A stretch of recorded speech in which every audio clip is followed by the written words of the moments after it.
Hi hello Alfi's വ്ലോഗിന്റെ പുതിയൊരു വീഡിയോയിലേക്ക് എല്ലാവർക്കും സ്വാഗതം. പുതിയ വണ്ടി എടുത്തു കഴിഞ്ഞാൽ ഞങ്ങളുടെ ആദ്യത്തെ ട്രിപ്പാണ് കേട്ടോ. ട്രിപ്പ് എങ്ങോട്ടാണെന്ന് വെച്ചാൽ കമ്പത്തുള്ള മുന്തിരിപ്പാടത്തേക്കാണ്.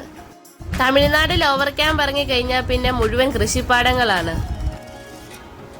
കണ്ണിന് കുളിർമയേകുന്ന രീതിയിലാണ് ഇവിടുത്തെ കൃഷികൾ. നമ്മൾ ഈ കാണുന്നത് ബന്ദിപ്പൂവിന്റെ ഒരു തോട്ടമാണ്. വിളവെടുപ്പ് ടൈം ആയതുകൊണ്ട് അകത്തേക്ക് പ്രവേശനമില്ല. അതുകൊണ്ട് ഞങ്ങൾക്ക് വെളിയിൽ നിന്ന് വീഡിയോ എടുക്കാനാണ് സാധിച്ചത്. ഈ പൂക്കളൊക്കെയാണ് കല്യാണ ഫംഗ്ഷനും മറ്റുമായിട്ട് കേരളത്തിലേക്ക് വരുന്നത്. കൂടുതൽ നേരം ഞങ്ങൾ അവിടെ സ്പെൻഡ് ചെയ്തില്ല. ഉടൻ തന്നെ ഞങ്ങൾ മുന്തിരിത്തോപ്പിലേക്ക് യാത്ര തിരിച്ചു. തമിഴ്നാട്ടിലെ റോഡിന്റെ കാര്യം പറയാതിരിക്കാൻ പറ്റില്ല, അപാരം തന്നെ. എത്ര ഭംഗിയായിട്ടാണെന്നറിയാവോ തമിഴ്നാട് സർക്കാർ റോഡൊക്കെ ക്രമീകരിച്ചിരിക്കുന്നത്. നമ്മളിപ്പോൾ ചെല്ലുന്നത് മുന്തിരിത്തോപ്പിലേക്കാണ്. അവിടെ വന്ന ആൾക്കാരും വണ്ടിയും തിരക്കുകളും ഒക്കെയാണ് ഈ കാണുന്നത്. ആദ്യ ടൈമിൽ ഞങ്ങൾ വരുമ്പോൾ ഇതിന്റെ 4/1 തിരക്ക് പോലും ഇവിടെ ഇല്ലായിരുന്നു. ഇൻസ്റ്റാഗ്രാമിലും ഫേസ്ബുക്കിലും ഒക്കെ വൈറലായ മുന്തിരിത്തോപ്പുകളാണ് അപ്പുറത്തും ഇപ്പുറത്തും ഉള്ളത്. ശക്തമായ കാറ്റാണ്, അതുകൊണ്ട് പൊടിയൊക്കെ നല്ല രീതിയിൽ പറക്കുന്നുണ്ട്. ഞങ്ങൾ MSR എന്ന് പറഞ്ഞ മുന്തിരിത്തോപ്പിലാണ് ഇറങ്ങാൻ തീരുമാനിച്ചത്. അവിടെ ഇവിടെയെല്ലാം നല്ല ആളുകളാണ്. ഞങ്ങൾ പോയതൊരു ഞായറാഴ്ച ദിവസമായിരുന്നു, അതുകൊണ്ട് അതിന്റെ തിരക്കുകളും കാണാം. ഓരോ പ്രാവശ്യം വരുമ്പോഴും ഓരോരോ മാറ്റങ്ങളാണ് ഇവിടെ ഉള്ളത്. ഹിഫ്ള് പഠിക്കുന്ന കുട്ടികളാണെന്ന് തോന്നുന്നു. എന്തായാലും ഞങ്ങൾ കൂടുതൽ നേരം വെളിയിൽ നിന്ന് സമയം കളഞ്ഞില്ല, മുന്തിരിത്തോപ്പിലേക്ക് നടക്കാൻ തുടങ്ങി.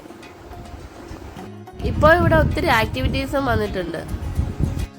മുന്തിരിത്തോപ്പിലേക്ക് കയറും തോറും നല്ല തിരക്കാണ്. തമിഴ്നാട്ടുകാരെക്കാളും കൂടുതൽ ഇവിടെ മലയാളികളെയാണ് കാണാൻ സാധിച്ചത്. ആദ്യം ഞങ്ങൾ വരുന്ന ടൈമിൽ ഇവിടെ ഇങ്ങനെ ഷെഡും കാര്യങ്ങളും ഒന്നും ഇല്ലായിരുന്നു. അത് കണ്ടിട്ട് മുന്തിരിയുടെ ഔട്ട്ലെറ്റ് ആണെന്ന് തോന്നുന്നു. എന്തായാലും അതെന്താണെന്ന് കണ്ടിട്ട് വേണം പോകാന്. ഒരു തമിഴ് ടച്ച് വരുന്ന രീതിയിലാണ് ഇത് പണിത് വെച്ചിരിക്കുന്നത്. എന്തായാലും ഞാൻ ഊഹിച്ചതുപോലെ തന്നെയായിരുന്നു. മുന്തിരിയുടെയും വൈൻ്റെ ഒരു ഔട്ട്ലെറ്റ് തന്നെയായിരുന്നു. ഇവിടെ മുന്തിരിയുടെ തന്നെ പല വെറൈറ്റി ഐറ്റംസ് ആണ് വിൽക്കുന്നത്.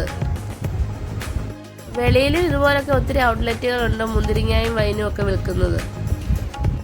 ഈ മുന്തിരിത്തോപ്പിലേക്ക് കയറുന്നതിന് പ്രത്യേക പാസുകളും ഒന്നുമില്ല, അതുകൊണ്ട് ഇങ്ങനെയൊക്കെയുള്ളതാണ് അവരുടെ വരുമാനം. ഔട്ട്ലെറ്റ് എല്ലാം കുറച്ചു നേരം കണ്ടു നിന്ന് ഞങ്ങൾ പിന്നെ നേരെ മുന്തിരിത്തോപ്പിലേക്ക് നടക്കാൻ തുടങ്ങി. സീസൺ ടൈം ആയതുകൊണ്ട് മുന്തിരിയെല്ലാം അവിടെ ഇവിടെയൊക്കെ കായ്ച്ചു നിൽക്കുന്നത് കാണാം. വർഷങ്ങളായിട്ടുള്ള മുന്തിരിത്തോപ്പാണിത്. മുന്തിരി പഴുക്കുന്നതനുസരിച്ച് ഇവര് റൂട്ട് മാറ്റി മാറ്റി വിടും. ആളുകളെ ആകർഷിക്കാൻ വേണ്ടിയാണ് ഇവരിങ്ങനെയൊക്കെ ചെയ്യുന്നത്. എല്ലാം ബിസിനസ് അല്ലേ. പക്ഷേ ഇവിടെ വർഷത്തിൽ 365 ദിവസവും മുന്തിരി ഉണ്ടെന്നാണ് അറിയുന്നത്. നമ്മളിപ്പം കാണുന്നത് പറിക്കാറായി നിൽക്കുന്ന മുന്തിരിയാണ്. ഈ മുന്തിരിത്തോട്ടത്തിന്റെ അകത്ത് തന്നെ അവര് ലൈവായിട്ട് ജ്യൂസ് അടിക്കുന്ന ഒരു ജ്യൂസ് കൗണ്ടർ സെറ്റ് ചെയ്തിട്ടുണ്ട്. ഇതിന്റെ അകത്തുനിന്നാവുമ്പോൾ ഫ്രഷ് മുന്തിരി ജ്യൂസും കുടിക്കാം.